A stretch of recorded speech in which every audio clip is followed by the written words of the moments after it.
Namaskar, Salam Sajatra. Greetings on the auspicious occasion of Deepavali. Welcome to the 9th episode of Oral History of Indian Diaspora in Indonesia. During Deepavali, particularly people like us who live abroad, one thing that we miss is Indian food and Indian sweets. Fortunately for us in Indonesia, we have Ganesha Ek Sanskriti fulfilling this needs for many, many years. In this episode, we feature Shilpa Dave and Shiv Dave, who have really made a huge impact on the culinary scene of Indonesia by bringing in quality Indian food through their restaurants in various parts of Indonesia. Come, let us listen to this treat from Shiv and Shilpa Dave. Namaskar Devji. Namaskar Shilpa ji. Namaskar. Welcome to yet another episode of Oral History of Indian Diaspora in Indonesia. We are very excited to be at Shali's, your latest venture. Excellent restaurant. So thank you for hosting us over here. Let's start with your roots, right? Where do you come from in India and when did you come to Indonesia? Devji, let's start with you. Sure. You can just call me Shiv. So thank you so much for your time and having us here. Really appreciate that. I belong to Jodhpur originally. I was born in a place called Falodi. Now it's a district on its own, about 130 kilometers west of Jodhpur, bordering the Rajasthan borders with Pakistan. And we moved to Jaipur in 77. Did my CA in India, worked for Tata Steel, then CDOT. And then accidentally got a job here in Indonesia and landed here January 93. So it's been 32 years plus and counting. Wow. I worked there, then KPMG, and then 2003 onwards, we've been on our own, 22 years plus. Wow. So that's been the journey. Wow. And so your family back in India, your roots are in Jaipur now? Yes, so my two brothers, one of which who used to be here has moved back. Youngest one has always been in India. My sister has been all around. Now her husband is back in India. So 3 siblings are in India and I'm the only one who is here. So strong connects back home. Strong connection. We also have a large enterprise, I would say large is the wrong choice of word, where we employ 300 people in India, which is in the business of money change and remittance. 82 licenses they call, 33 such licenses in India. Mm-hmm. We are amongst the top 5-7 in about 35-36 locations. So my two brothers back in India, they manage, apart from giving some support to us also from there. Mm-hmm. So business, and her mother is still there, parents, her father was also there until early last year. We go back, if not every month, every alternate month to India. Oh, wow. For business and personal reasons. So we've been very deeply connected. I had another startup, we had to close down, 130 people on a financial database sector, which was taking me for a good 7-8 years every month or even frequently. So very well, closely connected with India. Sure. Culturally, business-wise, personally, every which way. Sure. And we are still an Indian by passport, both of us. Oh, wow. Very nice. Yeah. Great. Shilpa ji. So, I am an Air Force officer's daughter. So, you know how the life of Air Force officer is. My father was a fighter pilot. Oh, wow. Yeah, and he fought all the wars that independent India fought. Very proud daughter.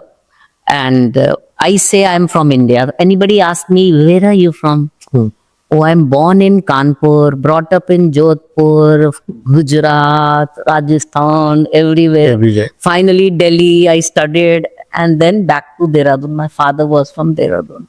So I say I'm from India. Very nice. So you did your schooling all across? I did schooling all across, and I did my college from Delhi University, and then I did my diploma in dietetics and public health and nutrition from Delhi University itself. I did my intern from All India Medical. So there's always been this inclination towards food? Yes, I have been, but tell you very frankly, there was a moment in my life where I thought I would be a teacher and I would open a school. It all happened actually when children became way and they were busy. Shiv was busy in his office. He comes back home and I'm sitting idle doing nothing, literally. You feel so frustrated because here you have home, you have made everybody's work. So, you're literally just playing tennis or A lot of time on hand. a lot of time in hand. I used to love to cook, but only fancy cooking, daily cooking. You tell me to make a nice chapati round, I would. Shiv is my Guruji who has taught me how to make the chapatis and all. I'm not good at that.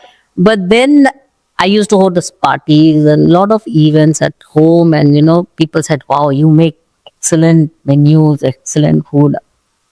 But yes, one day Shiv told me, "Shilpa, what do you want to do in your life?" We were all turning 40.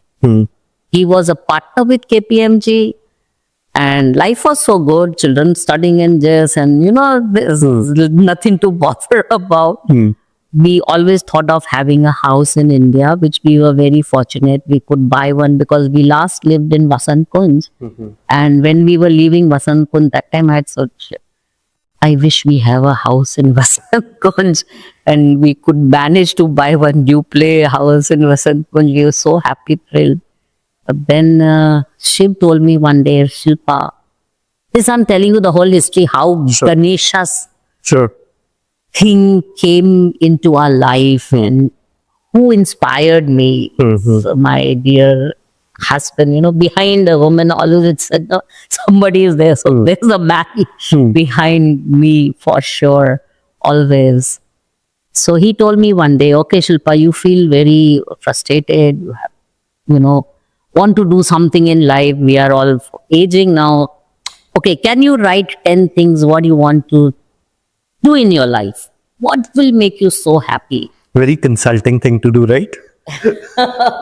Put it out there on paper. It's very difficult. It took me 1 week to write down what 10 things I really want to do in life. And, it was like he would come and ask me, have you thought about it? Oh, no, still working on it, thinking about it. What was the day when he's very good at numbers. That's why I married him also, because he's 100 out of 100 in maths and I'm a failure, like 34 passing grade. As a schooling day. So it was sometime in August, September 2002 on a Sunday. We had still not got up. We got up with that thought and I said, actually, it didn't take 1 week. It was right at that moment we wrote. And then we started striking what would not work. And two things were left out. School, because we both like education as a sector, education as imparting knowledge to people. And of course, food. Again, same. It fulfills another side of the need human beings require. Schooling, if I may continue, schooling didn't start because the licensing was an issue. There were ways. Very serious about. We was very serious. We could have been owning schools instead of restaurants if license is allowed. Actually, that was our number one priority. And even if today I don't know how the sectors are, it's a sector that interests me even till date. Restaurant was the choice because it was 100% foreign ownership was allowed, and we didn't want to do through nominee or there are a lot of structures available. Correct. People have adopted that in coal mines and other sectors. We didn't want to do. So restaurant became an obvious choice because of the regulatory situation also. Plus we both love cooking, and that is how it started, loving cooking versus having in an industrial setup or a formal restaurant setup, good food to come out was a challenge we learned along the way. Okay, we'll get into the depths of Ganesha and the expansion and the challenges. But before that, tell us, how did this happen? How did you guys meet? And what was the point in which, Shiv, you moved to Indonesia? And I mean, you guys moved together, but was it an opportunity which led you out here, or was it business? But before that, we'll hear from Shilpa ji. How did this happen? How did you guys get married? Oh, our marriage is a big, long story, to cut it short. He proposed me, and I was in college, and somebody taking you out to eat means, wow, let's go out. And we took me out to eat, and after eating, frankly, we had one glass of beer. So I thought he's a kid, poor thing, maybe he's drunk. Because for me, beer, like it's in our family, you know, we have the Air Force, so I don't want to repeat that, but I tell you something else. So I thought maybe he's drunk, and he said, because he didn't say I love you, he said, I want to marry you. And I was like, wow, this guy is the one I must marry. That's quick. That's quick. And we decided, and of course, he is a Brahmin and I am a Kayas, I'm a Bhatnagar. So there was a lot of issues. We got it resolved when our son was born, and my in-laws loved me. Then they were living with me and they were very happy afterwards. But yeah, it was not an easy journey because, see, I am totally from a different, you know, like we are very modern. We will not wear ghungat or anything. And there is in Rajasthan, and he's the eldest. Sure. So nobody can expect this eldest son like Shiv. If father says sit, means he will sit. He will not stand. That is, I can guarantee. So he going out and doing Shiv, don't look at me like that, was a big thing for the family. Sure. And we were very- How long after marriage you guys moved to Indonesia? Exactly. We got married in 88. She will always pass that on to me. The numbers. So it's very, very fairly narrated. I think we had to do a court marriage. Her parents were agreeable, mine were not. And I think the only, some credit I take in the whole episode is a 22-year-old kid, if, as she said, and I also accept, telling on the dinner table would-be father-in-law, mother-in-law that I want to marry your daughter. That, and when I look back and I repeat it, yeah, it sounds like very hard to do that. Yeah. And I decided along with Shilpa that we will not invite either parents. Because if one side of the parent is not agreeable, let's do it ourselves. So our wedding was a very simple 30,000 court affair where we had 4 friends, 3 signatories required. There was an extra. That's how we started. You were a CA already by then? I was a CA, fortunate to be a CA before I was 21. Wow. I was working with Tata Steel and I. Sure. Yeah, I looked into a CA. I didn't marry just like that. So sometimes, you know, this is an interesting message that sometimes your marks can also get you Married. some good life partner, not just the looks. True. And how you guys moved in 1993, right? We came here January 93. So I worked in Tata Steel as a star trainee as well as with them after my CA. Then moved to Delhi, largely to be with her because she was in Delhi with C. Dot, and C. Dot was founded by Mr. Petroda, as you all know. And it got into some political investigations. And at a young age, because I was leading the charge as the senior most in finance and accounts there, several parliament investigations and whatnot. That's a long and great experience at a young age. Yep. And when all that got sorted out, one had to look for a life beyond. And it's a fact, despite, I thought at that age I had a good academic record, good experience, and I struggled to get a job. I even heard that, oh, you are very good, but at this age, if you become GM, then what happens after 5 years? Where do we place you after that? I can't change my age. Yeah. So in one of those rejections, one of them was for GE Capital, looking for their CFO in India. Tarun Seth of Silputsi interviewed me, and I kind of got politely rejected that I was too young. Okay. And then the very next day they said, would you like to meet one Mr. Arun Desai coming from Indonesia? You'd like to go there? I said, I haven't thought about to come. And I got a job offer across the table. I thought Mr. Desai, who was also ex-Hindustan Lever, I think deputy CFO or something, I was very impressed with him. He probably liked me. That's why across the table he asked me to come. So we landed in Indonesia. I tried my best to get a job in India. It's for record, the fact, didn't get it. So it was destiny's choice. I believe a lot in that. The company went through the 97-98 crisis. Some of the things I never liked. Would pray every day to God, please take me away from there. I had 2 children and a family. Can't just resign and go back to India. And I got an unsolicited job offer from KPMG and landed there.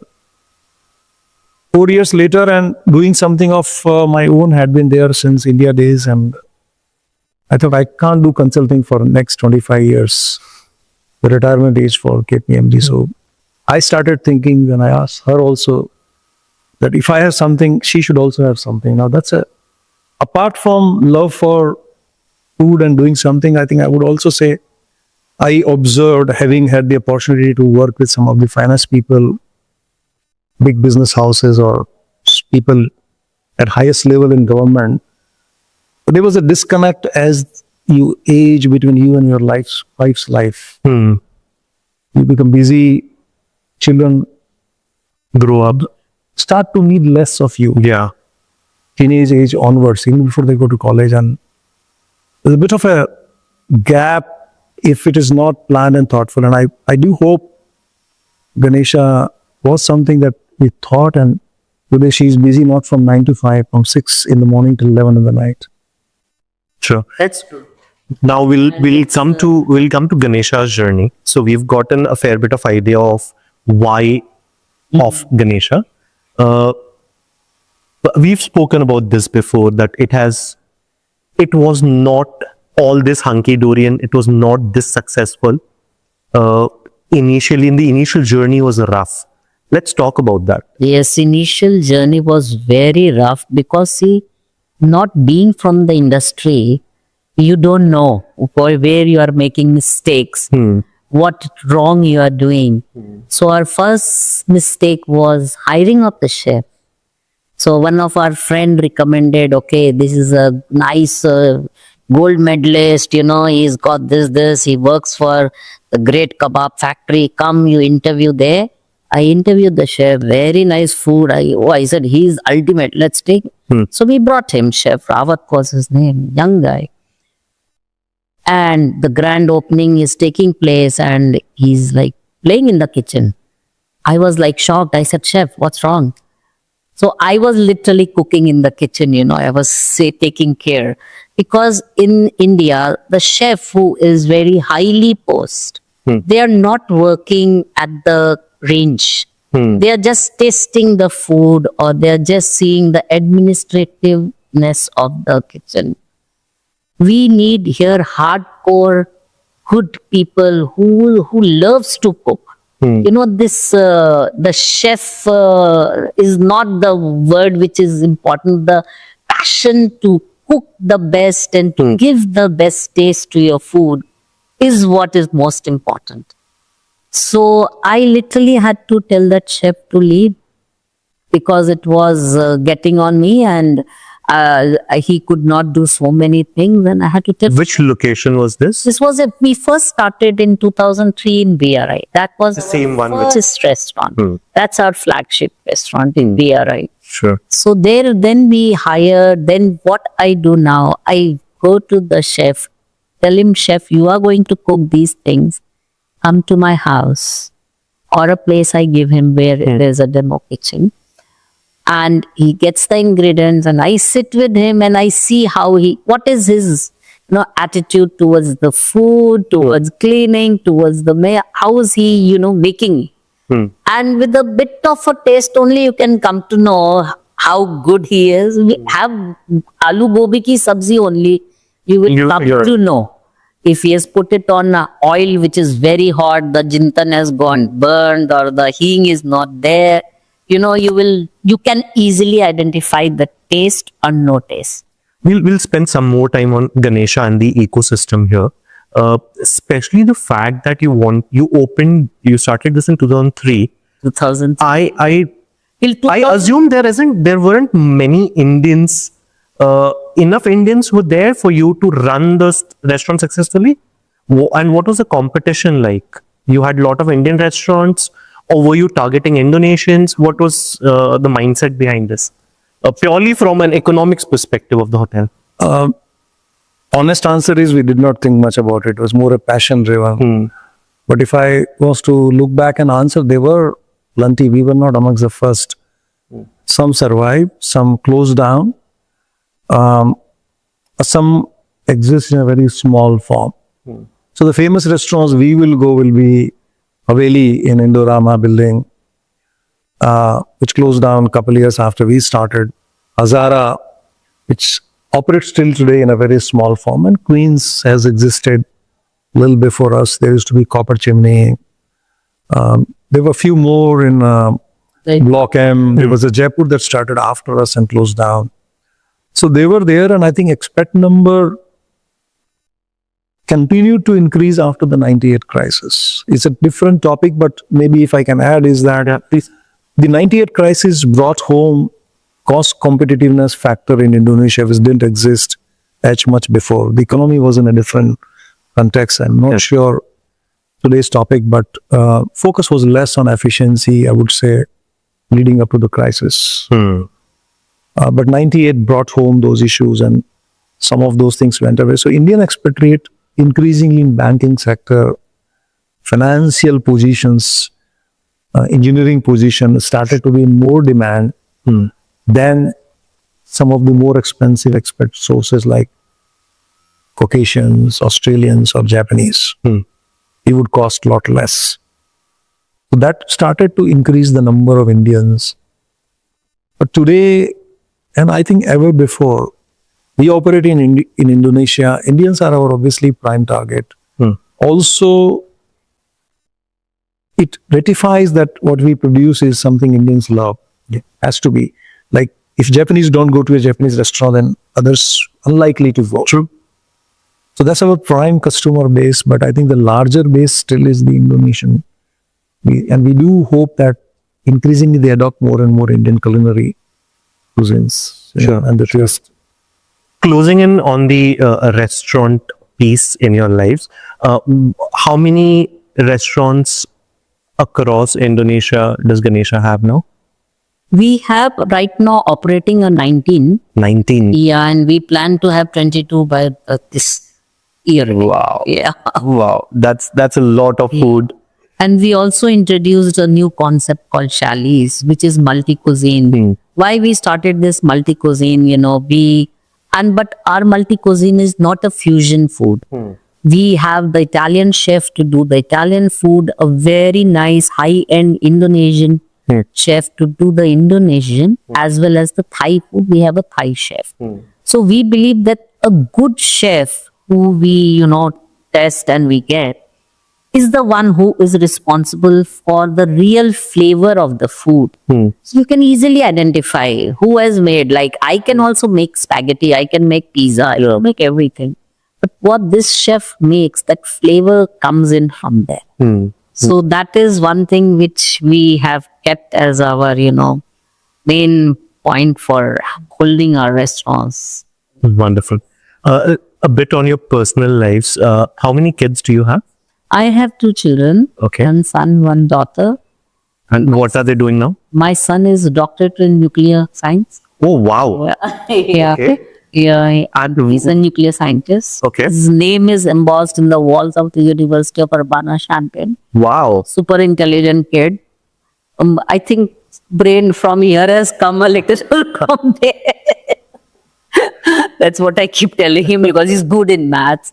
And me and my daughter keep thinking, oh, we are not good in maths. So we Nuclear. So okay. So for me, this is the first time I'm meeting anyone who has anyone related who's a nuclear scientist. So this is amazing. Where does he? in Chicago. In Chicago. He's in Arbonne Lab. Yeah. Arbonne. Wow. So he's working there as a scientist. Very nice. And your daughter? My daughter is done from École Hotel Lausanne. She is from hospitality.